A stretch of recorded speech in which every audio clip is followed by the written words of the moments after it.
Kalau tiap hari kita yang bicara soal hak dan kewajiban, mana orang tua, mana anak punya hak dan kewajiban, masalah. Maka hari ini harusnya dalam membangun hubungan yang lebih manusiawi antara orang tua dan anak, jangan lagi bicara mana hak, mana kewajiban. Tapi marilah kita sama-sama melihat tanggung jawab.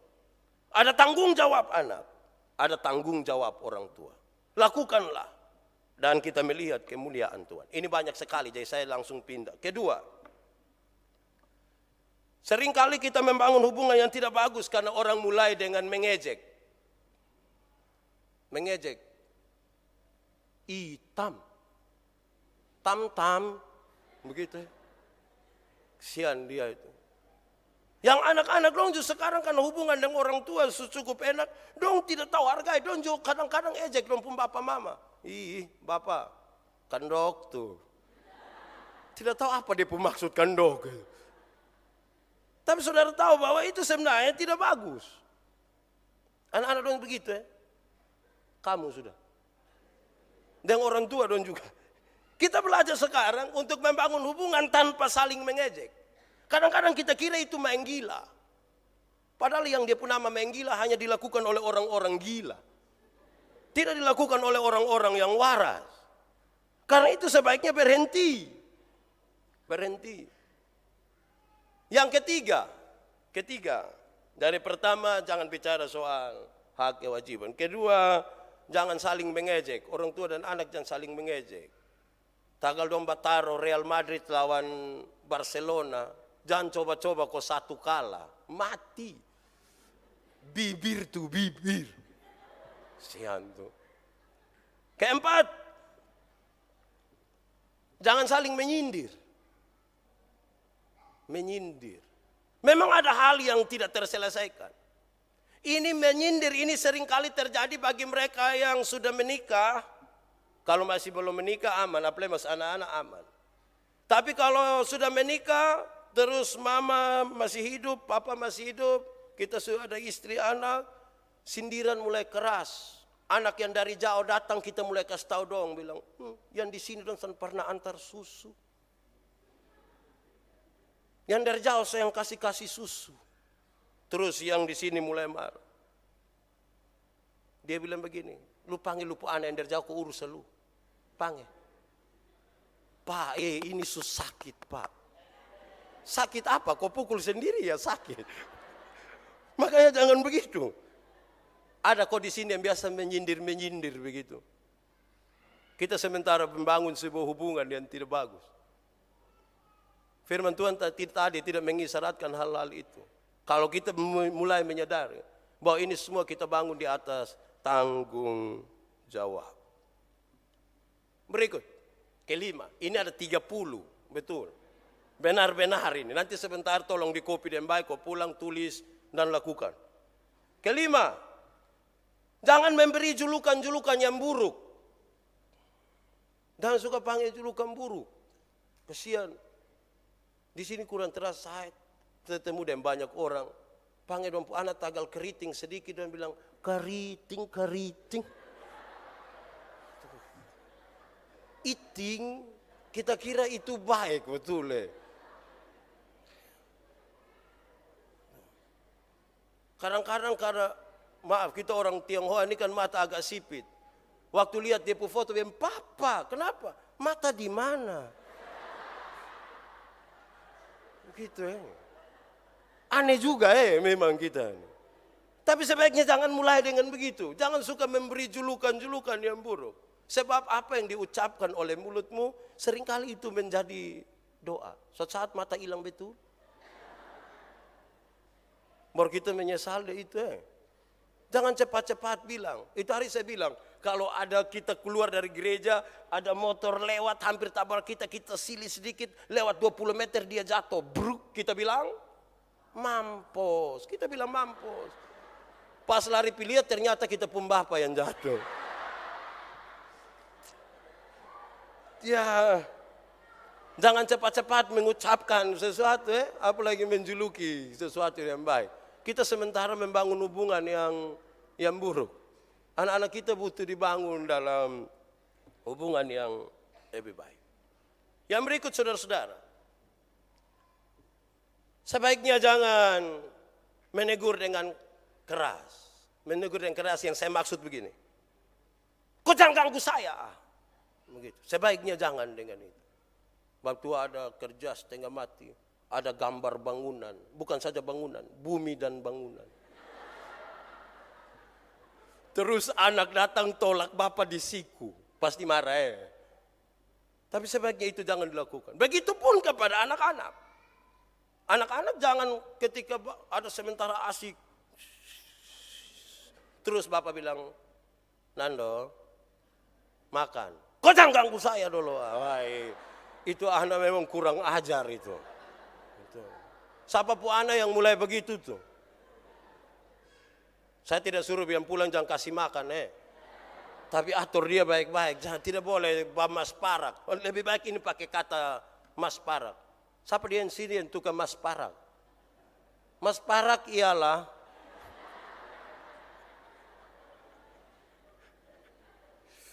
nanti pula saya belum tahu dia pun kombinasi. Kombinasi antara marah dan apa itu kalau mas parak? Aceh Liani bilang mas parak ialah kombinasi antara marah dan makan hati. Dia keluar jadi mas parak. Oke, lanjut. Saudara-saudara, dalam membangun hubungan itu juga sekaligus kita diminta supaya jangan memberikan pernyataan yang negatif. Ih, lu pemuka pemburuk lah. Lu di sekolah dapat berapa? Beta dapat 3 bapak. Aduh, lu mama pun keturunan dong. Sebaiknya jangan begitu Di sini ada yang begitu kok. Istighfar sudah. Bertobat sudah. Jangan kasihan kita. Karena itu keturunan itu dia pun mama ada. Dan itu hari kita jalani sesi masuk minta. Lewat dia pun keturunan itu. Jadi lakukan. Yang berikut. Ini banyak betul. Jadi saya harus cepat-cepat ini. Lihat saya.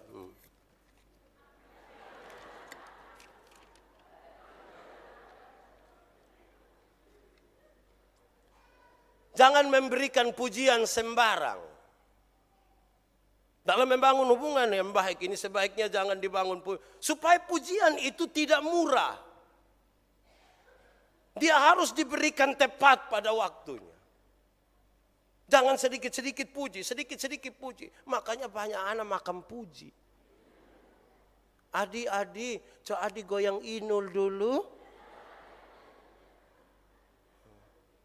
Adik bisa goyang 25.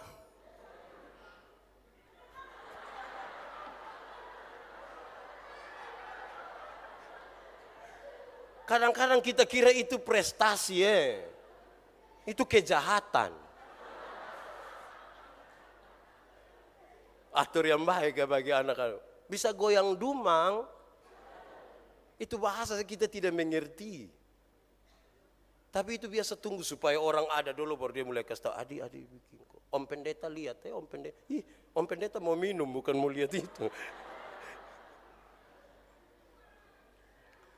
Berikut. Saudara-saudara dalam membangun hubungan yang baik itu kita diharapkan supaya tidak otoriter. Saya sulit memberi penjelasan soal otoriter. Tetapi ini menarik saudara-saudara untuk memberi gambaran yang baik kepada kita bahwa masih banyak orang tua kita ini kan hidup di masa penjajahan. Dan anak-anak sampai usia kami masih mengalami hal-hal itu. Tetapi kemudian terjadi sebuah pergeseran sedikit ketika mereka hidup di alam yang makin terbuka. Apalagi ilmu pengetahuan dan teknologi berkembang dengan begitu pesat. Orang dituntut sekarang untuk bagaimana bisa mengembangkan diri sendiri tanpa memberi tekanan. Otoriter itu kira-kira begini, pergi sekolah minggu. Anak-anak tidak boleh tanya, kenapa pergi sekolah minggu? Banyak orang tua tidak mampu memberi jawab. Pergi ke sekolah minggu, kenapa pergi? Lu saya suruh pergi, tidak pergi. Tidak memberi jawab. Tapi hanya memaksa. Karena apa? Karena kita bilang, karena ini baik. Benar, bukan tidak baik. Tapi sebaiknya pendekatan kita tidak otoriter. Kenapa? Kita membentuk sebuah bangsa. Anak-anak kita adalah bangsa di masa depan. Yang sekarang mereka dibentuk oleh kita. Pola yang salah ini kemudian akan membangun masyarakat yang bermasalah. Tapi sekaligus saya ingin ajak kita untuk melihat bahwa dalam hubungan ini kita diminta supaya baik anak-anak, baik orang tua, berbicaralah pada waktu yang tepat. Sambil minum teh begitu, pakai teh botol sosro, atau teh tubruk, atau teh apa begitu. Bicaralah. Benar bahwa orang tua bertanggung jawab bayar uang sekolah, benar. Tapi waktu bapak dan mama masih urus bisnis, di situ jangan datang kau tarik-tarik bab tua pun telinga biar bayar, sudah bayar. Itu bab tua bangun lu mati. Waktu itu tepat. Benar bahwa ada kesalahan yang dilakukan oleh anak-anak, tapi bicaralah pada waktu yang tepat. Bicaralah pada waktu yang tepat. Waktu yang tidak tepat bisa membuat masalah tambah besar. Kadang-kadang maksud kita baik. Tapi karena waktu kita tidak tepat, seringkali apa yang kita maksudkan baik justru menjadi masalah baru. Benar bahwa kamu dua suka, benar. Tapi untuk kasih yakin itu orang tua cari waktu yang tepat. Dengan kalimat yang tepat. Dan bilang, mama kalau beta song kawin dia beta mati, sudah mati. Mati apa? Mati mampus. Dan begitu. Cari waktu yang tepat. Orang tua juga begitu. Waktu dan tempat yang tepat. Bicaralah. Membangun hubungan yang baik. Tapi pesan kemudian diberikan kepada kita, saudara-saudara. Jangan biarkan anak-anak dan jangan biarkan orang tua itu mereka ada di dalam waktu yang cukup lama tanpa perhatian. Jangan. Jangan biarkan anak-anakmu dan jangan biarkan orang tuamu di waktu yang sangat lama. Mereka tanpa perhatian. Bisa bermasalah. Kadang-kadang oleh karena kesibukan kita membiarkan anak-anak kita membiarkan orang tua kita, mereka tanpa perhatian. Kita mengirim sejumlah sembako bagi mereka. Kadang-kadang itu tidak mencukupi sebenarnya. Tidak mencukupi bukan soal berapa banyaknya. Tapi mereka butuh perhatian. Apalagi kalau makin tua itu kan makin kayak anak kicik. Mereka butuh diperhatikan. Dan rupa-rupanya uang bulanan dan segala sesuatu yang kita kasih tidak mencukupi. Mereka butuh pagi-pagi bilang, "Shalom mama, shalom. Sikat gigi." Mau sikat apa? Kok gigi tidak ada? Tapi minimal ya bicara. Mereka butuh sesuatu yang lebih. Begitupun anak-anak. Mereka butuh untuk ada dalam perhatian yang serius. Kenapa? Karena mereka akan cari perhatian sendiri dan itu menyulitkan kita di suatu waktu. Anak-anak hanya belajar dari contoh orang tuanya. Karena itu apa yang kita tabur sekarang itulah yang akan dituai. Itu hari saya bilang. Kadang-kadang kita titip kita orang tua don di situ panti jompo, baik juga mereka diperhatikan segala baik. Tapi dunia ini hanya sebuah perputaran. Dulu kita pakai celana kaki komprang, kembali ke pres, terus tak buka ulang lagi. Hidup hanya berputar di sekitar itu. Kita titip dong ini hari, besok anak-anak dong titip kita. Kita hanya saling titip satu dengan yang lain. Bahaya itu. Mereka hanya melihat dari apa yang kita lakukan. Bangunlah hidup ini dalam hubungan satu dengan yang lain, dalam pemahaman bahwa tidak boleh satu orang pun kebal hukum. Artinya begini, kadang-kadang kita begitu mengasihi kita punya anak-anak, saya rasa itu memang. Kadang-kadang kita bisa terlalu mengasihi kita punya orang tua, sampai-sampai mereka tidak pernah salah sama sekali. Mereka sudah tidak pernah salah. Dan kalau ternyata mereka benar-benar sudah tidak pernah salah, biasa masalah yang akan datang kemudian. Kenapa? Karena mereka tidak pernah dikasih tahu bahwa mereka salah. Baik orang tua, baik anak-anak. Kita kadang-kadang proteksi anak-anak kita begitu kuat. Bayangkan laki-laki 1 biji, orang tua juga tinggal 1. Lantas bagaimana? Kita saling memproteksi satu dengan yang lain begitu kuat. Sampai-sampai tidak mampu menyatakan bahwa ini sebuah kesalahan.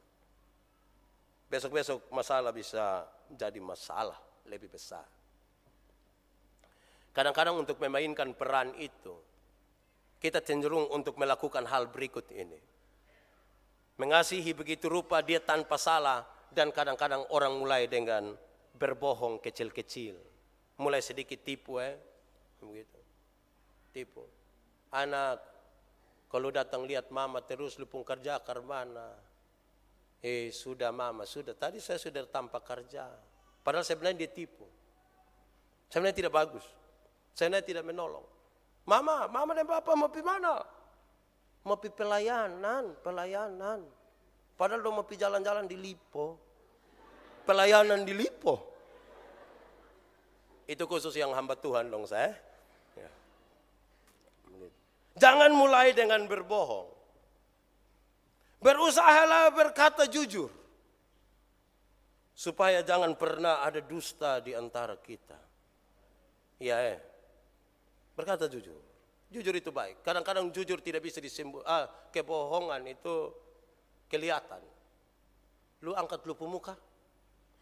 Lihat saya pemata. Ada katara kok tidak.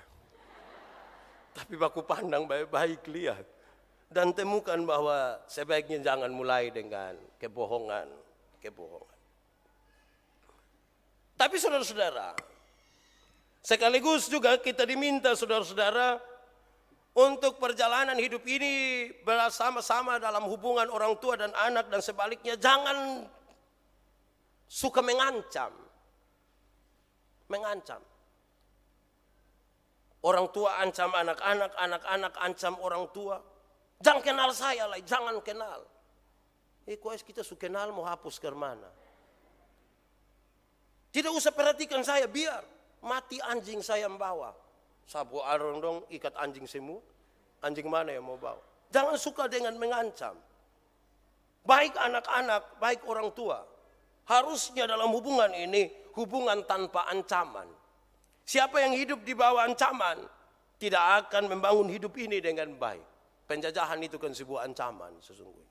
Dan karena itu, kalau kita sebut diri kita benar-benar merdeka, harusnya kita tidak membangun hidup ini dalam ancaman. Orang tua terhadap anak, anak-anak terhadap orang tua. Orang tua dan juga banyak kali mengancam. Lu berani kawin dia, lu berani kawin, jangan kenal lu pemama barana lagi, jangan. Saya mau kawin siapa lagi, kalau bukan dia.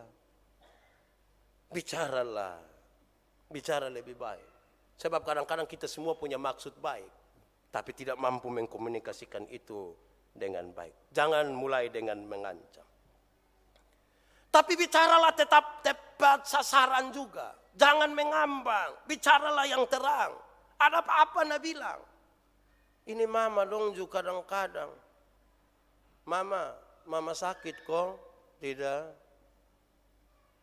Nah makan sudah. Bapak ada salah apa? Tahu? Omong. Kami ini tidak ada karunia untuk tahu mama puisi hati. Bicaralah. Minum teh sambil bicara. Kasih tahu papa, kenapa? Papa baik ya. Bicara. Itu lebih penting. Bicara tepat sasaran dan bicaralah dalam terang. Terang yang dimaksud bicara jujur. Sebab menyimpan sesuatu kadang-kadang bisa membinasakan hubungan kita. Tapi saudara-saudara, yang menarik adalah kadang-kadang kita membentuk sebuah pola dan budaya baru. Melihat anak-anak menangis, apalagi tempat yang katanya kurang tepat. Orang tua sering marah. Jangan menangis, jangan menangis. Ini anak ditekan supaya jangan menangis. Kelihatan baik. Tapi isinya sebenarnya tidak baik. Kenapa? Menangis itu penting. Menangis itu ekspresi dari bagaimana orang meluapkan emosinya. Biarkan dia menangis. Menekan dia untuk tidak menangis itu sebuah masalah baru. Biarkan dia menangis. Pak, kalau memang menangis itu baik, Pak. pulang saya bikin ibu menangis dulu. Supaya ibu bisa keluar dia pun. Bukan maksud begitu. Tapi anak-anak biarkan mereka menangis. Kalau ada sesuatu yang bermasalah, biarkan orang tua menangis. Biarkan dulu 1-2 saat dia menangis. Jangan bilang sembiang, jangan menangis. Hanya orang bodoh saya yang menangis. Hanya orang tidak beriman saya yang menangis. Hei, Tuhan cipta kita juga dengan air mata. Orang kalau tidak pernah menangis itu cek ulang. Dia waras atau kurang waras. Menangislah, tidak apa-apa. Kok Alkitab saya bilang ada waktu untuk tertawa, ada waktu untuk menangis. Jangan menangis saja, tidak apa-apa. Tahan-tahan juga tidak apa-apa, tapi tahan tuh kekik. Menangis saja, kasih keluar, tidak apa-apa. Sebab apa? Jangan berusaha untuk menipu diri sendiri. Biarkan mereka menangis. Budaya kita ini kan budaya laki-laki. Dalam budaya laki-laki, patriarki ini menarik. Kalau lihat anak perempuan, anak laki-laki menangis, kita bilang, lu ke perempuan saja. Seolah-olah yang boleh menangis hanya perempuan. Kalau lihat anak perempuan jalan malam terus, kita bilang, lu ke laki-laki saja. Seolah-olah yang boleh jalan malam hanya laki-laki. Kita membentuk sebuah pola dan budaya baru. Saudara-saudara, selanjutnya kepada kita diisyaratkan saudara-saudara supaya jangan membanding-bandingkan anak. Lu lihat lu pun kakak tuh. Berani coba-coba lawan mama Tuhan dia mati. Padahal memang Tuhan supange kau seumur 70. Nah lawan siapa? Memang. Lu lihat lu po adik tuh begitu baik sekali. Kan dia terlalu baik, dia di rumah sah. Dia tidak piman mana. Jangan mulai dengan banding-banding. Lihat orang lain pu anak sah. Jadi lu mau pindah pi orang lain. Jangan mulai dengan membanding-bandingkan. Kita punya. Bergumul dengan apa yang ada pada kita. Tidak pada orang lain. Tapi saudara-saudara, kadang-kadang kita tukang bikin takuan anak dong juga.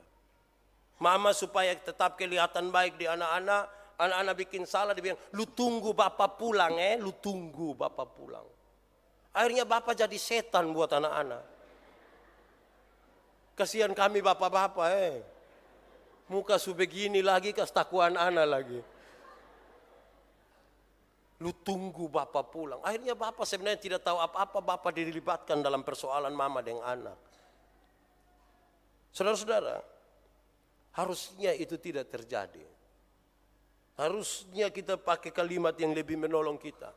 Kenapa? Memang anak-anak kadang-kadang sulit diatasi. Tapi orang tua juga butuh sedikit pengertian. Angkat nasi, mau kasih makan dia lari pi sini, lari. Sudah setengah jam kita keringatan, dia belum, terus kita bilang, ini anak dong. Dong bisa mengerti kita sedikit dulu. Kita pusing. Minta anak 1 tahun mengerti orang yang 63 tahun. Kita mengerti dorang atau dorang mengerti kita? Kita sama-sama saling mengerti lah. Anak, lu tahu mama capek kok tidak? Tidak tahu? Mama nih lari sampai capek, berat badan sebegini. Gitu tolong. Ya. Saudara-saudara, harusnya dalam membangun hidup yang baik antara anak dan orang tua, kita diminta untuk tidak terlalu mendesak. Betul bahwa hal-hal mendesak kita. Tapi jangan bergerak sedikit bilang, kok sejam ini kok cepat sedikit. Pi gereja suka luar, pi orang semua makan habis. Lama-lama dia sama, lu pi sendiri sudah. Hubungan jadi buruk karena terlalu mendesak. Makanya mau bikin apa-apa bakal tahu memang dari malam. Ingat, kita akan gereja jam 9, jadi ingat 2:30 mandi sudah. Jadi sebentar tidak baku tunggu. Mama ingat, mama tuh yang biasa paling lama ya. Mama mandi habis tidak mau lap handuk, tidak mau lap badan, biar kering saja di sini. Suka kaluk juga. Kasih tahu, kalau makan waktu lama atur supaya kita jam babak lain. Kadang-kadang itu lama tuh yang jadi setan. Dia bakal tahu memang tapi jam bakorek kau bilang itu. Jam begitu Oke, kita lanjut. Tapi kita semua baik anak-anak atau orang tua diminta untuk tetap konsisten. Bicara apa lakukan itu. Baik anak, baik orang tua. Janji. Bilang kepada Tuhan, bilang kepada orang tua, bilang kepada diri sendiri. Saya ingin tetap konsisten. Saya ingin tetap ada di sini. Saya ingin tetap melakukan ini. Saudara-saudara, ada banyak persoalan. Tapi persoalan itu kemudian mengarahkan saya dan saudara supaya jangan terus merasa diri bersalah. Ada banyak orang tua karena tidak mampu memberikan sesuatu yang menurut dia pas bagi anak-anaknya, dia terus menuduh dirinya bersalah. Dia terus merasa bersalah. Ada banyak anak-anak yang karena dia punya janji yang besar untuk membahagiakan orang tuanya, tetapi belum sampai orang tua mati, dia terus merasa bersalah. Hubungan yang dibangun di atas perasaan terus merasa bersalah tidak membawa kita pada damai sejahtera. Karena setiap kali namanya disebut, setiap kali kita berjumpa dengan dia, dia sudah mati dan kita melihat fotonya, kita terus akan merasa bersalah padahal itu sudah tidak mungkin lagi kita lakukan. Jangan bangun hubungan ini dalam perasaan yang terus merasa bersalah. Tapi sekaligus kita diminta supaya jangan mudah menyerah dan jangan pasrah saja. Jangan mudah menyerah. Tantangan banyak. Saudara-saudara, kadang-kadang kita membangun hidup ini dengan baik. Kita punya anak ada 12, kita punya anak ada 5, ada 6. Kita sudah bangun hidup ini dengan baik. Tiba-tiba ketika mereka menikah, ketika mereka mengenal orang lain, hubungan keluarga menjadi sangat buruk. Kakak adik bertengkar, mereka berkelahi, mereka bersoal, soal warisan, soal segala macam. Dan kita kemudian mulai merasa tidak mampu lagi untuk melakukan sesuatu. Kita mulai mempersalahkan diri sendiri dan mulai terus angkat tangan, tidak lagi bisa buat apa-apa bagi anak-anak. Perjuangan belum selesai. Kadang-kadang kita sulit sekali untuk berhadapan dengan orang tua yang keras karena memang didikan mereka begitu kuat dulu. Tapi jangan menyerah. Dalam kasih yang besar itu kita membangun hidup ini. Saudara-saudara, tekanan itu juga kemudian menolong kita untuk lebih bijaksana. Ada persoalan yang buat kita marah, tapi jangan marah berlebihan. Kalau dia marah, marahlah yang proporsional. Kalau dia malas, marahlah dia pun malas. Jangan marah dia pun orang. Jangan sampai pas dia baru masuk, lupi mana kau betul suka lupu muka. Muka sasu begitu pamalas lah. Lebih ikat karung di sini, buang di laut. Besok polisi ambil yang pi buang. Karena itu jangan buang dia. Jangan marah berlebihan. Marah itu mendatangkan sesuatu yang tidak enak. Saya ingat waktu kita ini ibadah padang di Nekamese, kita merenungkan kisah Kain dan Habel. Kata kalimat kunci waktu itu bilang, kenapa mukamu merah? Mukamu muram dan hati panas. Muka muram dan hati panas itu, Tuhan bilang begini, engkau nanti akan berusaha di tanah ini tapi engkau tidak dapat hasil dengan baik. Kain protes, Tuhan, yang saya dapat ini lebih berat dari apa yang harusnya saya tanggung. Tidak, ternyata marah yang berlebihan, muka muram dan hati panas, berefek ekonomi sekali. Usaha tidak jalan, kau muka muram terus. Kalau tidak percaya, coba buka toko begitu terus orang bilang, mau beli apa? Besok tutup. Muka muram hati panas tidak bisa. Dia berefek ekonomi, harus tetap senyum. Don tawar ini tidak beli, tawar ini tidak beli. Terima kasih. Terima kasih kan sudah tawar ya. Don tawar, saya besok baru datang beli dong maksud. Begitu. Oke. Saudara-saudara, dalam hubungan sebagai orang tua dan anak-anak, harusnya kita jaga, jangan sampai kita gengsi untuk sapa togor duluan. Harusnya orang tua berani juga merendahkan diri sedikit untuk menegur, menyapa anak-anak, salam. Anak-anak juga berani untuk menyapa orang tua, salam, saya pergi sekolah dulu, salam, selamat siang. Tapi tolong jawab dengan baik. Orang bilang salam, dia bilang, salam Bapak, Kadang-kadang pegang tangan deh orang, dia mata di lain. Ya. Tidak bagus betul. Rendahkan hati sedikit kok. Kita juga ada muka nih, lihat kita. Saudara-saudara, jangan juga memaklumi sesuatu yang tidak pada tempatnya. Dalam hubungan sebagai orang tua dan anak, jangan memaklumi sesuatu yang tidak pada tempatnya. Saya tamat SMA, waktu itu ketika menuju ujian, ada 20 orang anak hamil. Terus ketika ada dalam diskusi, 1-2 guru bilang, kok ini dompu masa. Guru PMP kami marah sekali. Dompu masa apa? 1000 orang sekolah, yang 20 orang saya yang hamil bilang masa. Nah yang 800 yang lain. Jangan memaklumi sesuatu yang tidak pada tempatnya. Maklumkanlah kalau dia benar-benar pada tempatnya. Sekaligus jangan berharap untuk perubahan itu instan. Perubahan itu berjalan. Perubahan itu ibarat sebuah pertobatan. Tidak semua kisah pertobatan sama seperti Paulus. Tuhan tinggal tangkap langsung banting selesai persoalan. Tidak. Ada yang berlaku begitu pelan.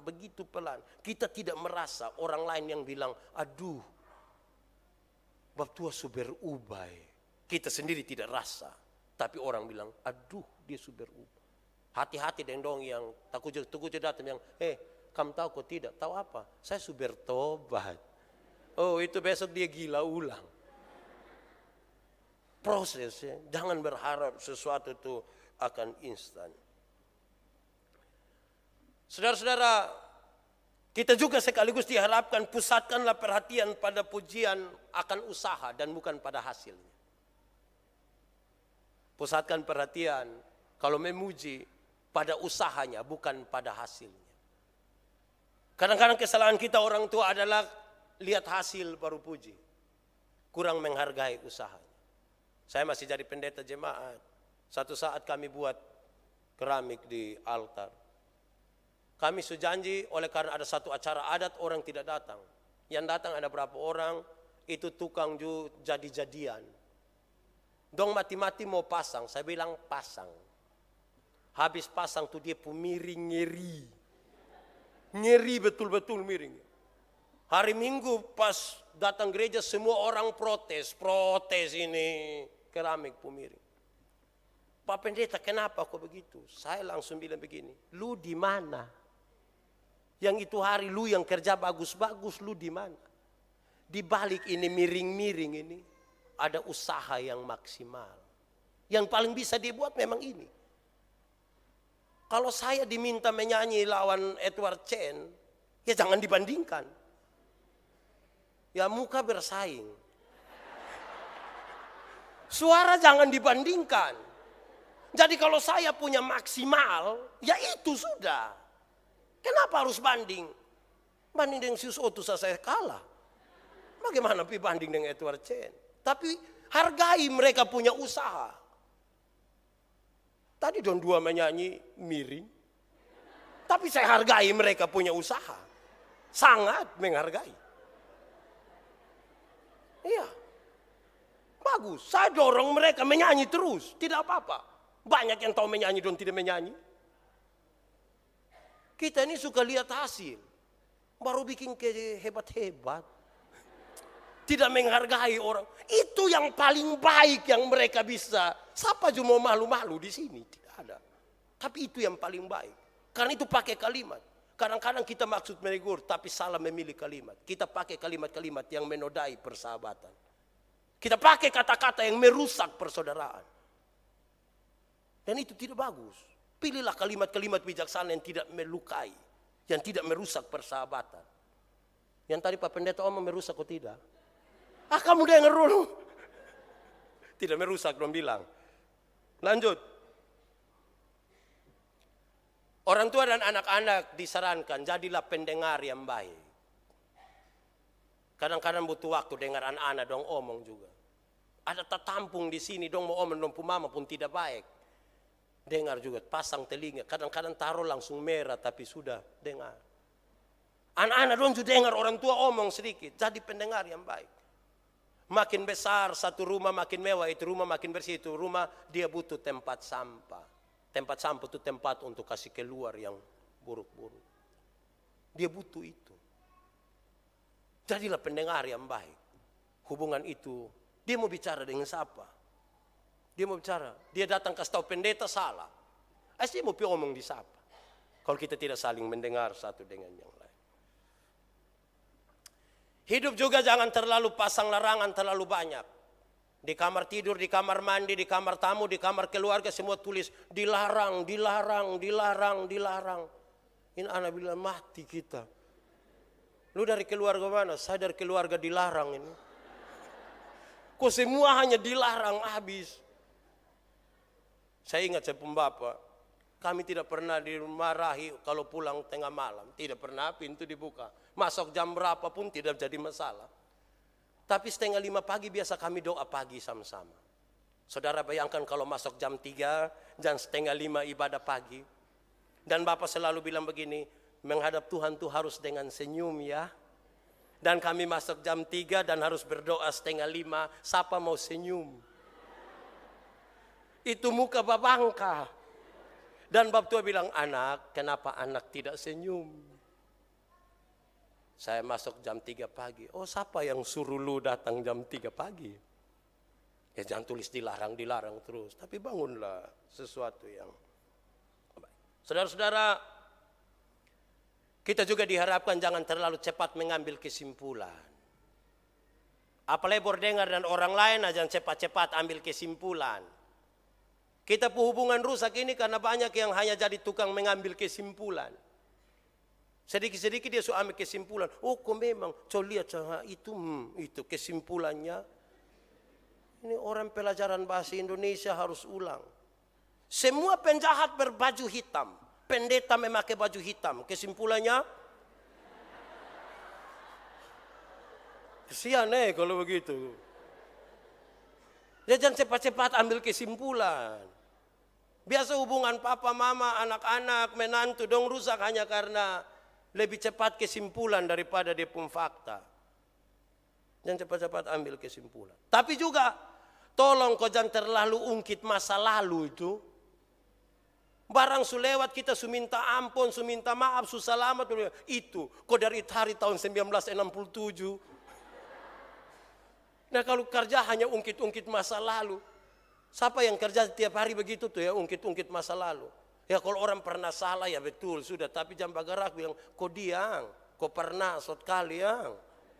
Itu waktu Pak de Ibu dong belum ada. Itu pernah. Tolong bangunin hidup dengan lebih baik. Dalam membangun hidup ini juga tolong supaya jangan merasa paling tahu dan paling benar. Baik orang tua, baik anak-anak, jangan dia merasa paling tahu. Bila perlu dia paling tidak tahu. Saya bilang kepada pendeta yang mau ditabiskan, saya bilang begini. Kalau Anda mau disambut baik oleh jemaatmu, jadilah orang yang tidak tahu. Anda ada tahu sekali tapi bikin tidak tahu lah. Bapak piara babi ini. Iya. Ini babi dia beranak ke mana? 1 tahun 2 kali Pak. Oh saya kira hanya 1 kali. Tidak. Pak Sontauna. Biarkan dia omong. Biarkan dia bicara. Tapi kalau kita datang. Menurut buku bagaimana mengembang biakan babi. Bapak itu langsung ini kurang bagus. Bicaralah yang tepat. Kalau orang suka piara babi. Bicaralah tentang babi. Jangan sampai orang suka piara babi kita bilang. Tadi malam waktu MotoGP. Rossi itu bukan lari begini, dia lari begini. Bapak tua akan heran lihat kita. Bicara. Berikut 5 dari yang terakhir. Jangan ajar anak untuk membalas. Membalas yang jahat. Jangan ajar anak. Mama tadi dia pukul beta. Lu sana ada tangan. Mama tadi dia maki beta. Lu bisu. Siapa yang biasa begitu tuh? Jangan ajar anak untuk balas yang jahat. Yang jahat. Terima sah. Ajar anak juga untuk merendahkan diri. Kita belajar merendahkan diri. Belajar untuk bisa kompak. Dan ajar untuk tidak menakut-nakuti anak-anak. Tidur. Tidur tadi malam Mbak Isa tuh. Kita ini kemana kowe? Kadang-kadang sampai bikin lagu, itu lagu salah. Nina Bobo, tidur adikku sayang. Kalau tidak Bobo digigit, siapa yang bilang? Justru kalau dia tidur nyamuk gigit. Dia lari-lari, nyamuk mana gigit dia coba? Kita ini juga kadang-kadang bikin takut anak dengan cara yang salah. Betul kok tidak? Anak tidur itu yang nyamuk gigit. Dia lari, nyamuk mana yang pi? Tidak dapat. Tapi kita ini bermasalah.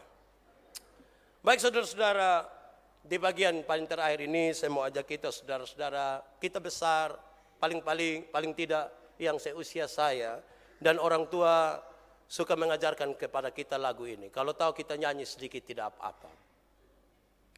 Bila ku ingat lelah ayah bunda. Tunggu kok kayak cari yang pas. Ikut saya masalah. Bila ku ingat lelah, tahu lagu itu Kita nyanyikan.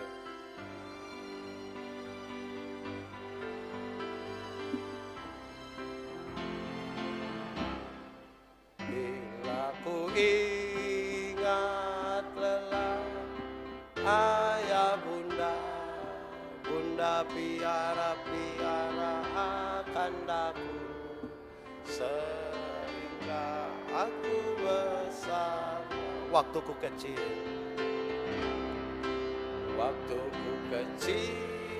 hidupku amatlah senang di pangku serta dicium dimanja namanya kesal. Waktuku kecil, coba resapi baik-baik ini. Waktuku kecil amatlah senang di pangku serta dicium di kesal.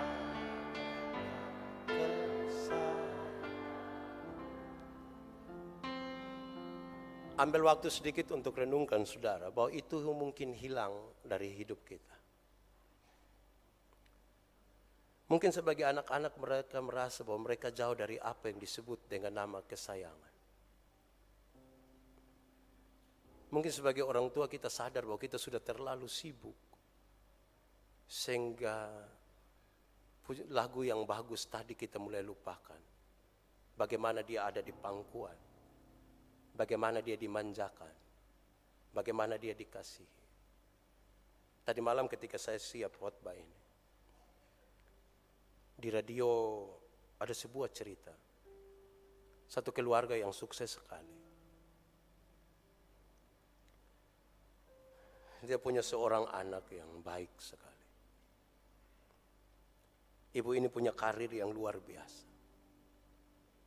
Rupa-rupanya anak ini begitu mengerti bahwa ibunya sukses. Memperhatikan dia untuk banyak hal. Dia selalu memberi izin ibunya untuk pergi dan melakukan banyak sekali hal yang perlu ibunya lakukan. Karena untuk dia juga. Di usia 5 tahun, ketika dia harus masuk sekolah, dia tetap juga ada dalam keadaan seperti itu. Dia diurus oleh pembantu, oleh babysitternya. Ibunya terus dengan segala kesibukan dan selalu ambil waktu 1-2 jam dengan dia. Sampai satu pagi ketika anak ini harus ke sekolah. Dia bilang kepada ibunya, "Ibu, saya minta hari ini ibu yang mandikan saya." "Aduh, tidak bisa nak. Mama harus pertemuan jam ini.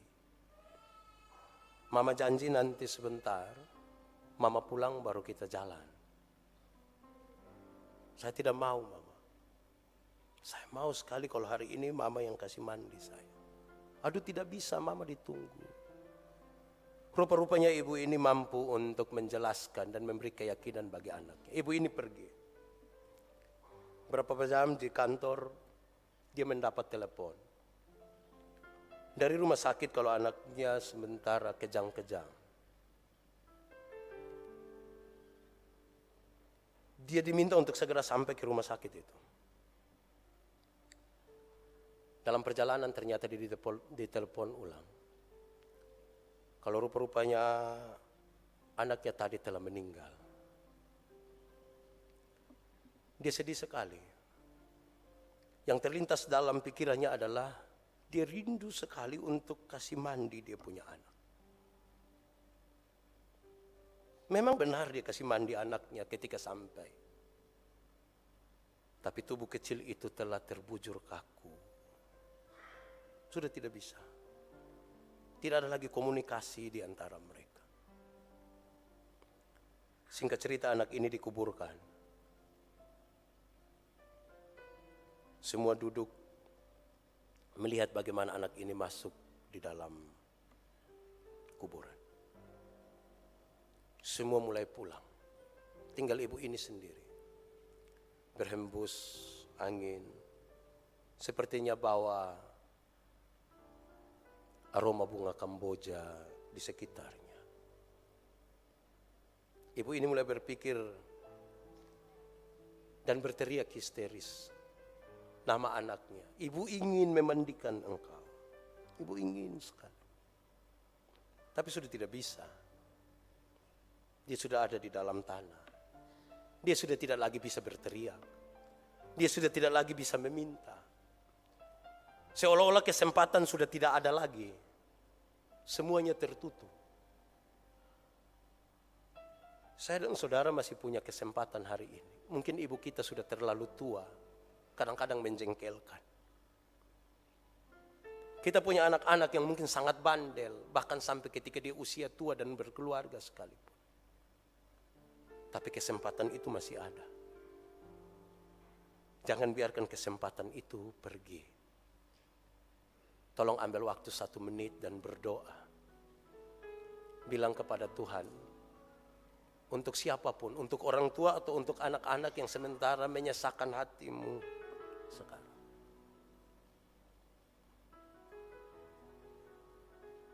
Kita ingat bertahun-tahun, dalam puluhan tahun hidupnya kita membimbing, mengasihi. Kita ingat ketika kita kecil bagaimana kita ada di dalam pelukan dan dekapannya. Tapi seolah-olah itu hilang. Satu hal yang masih mungkin adalah masih ada waktu. Dan tidak ada yang mustahil demi nama Tuhan. Di doa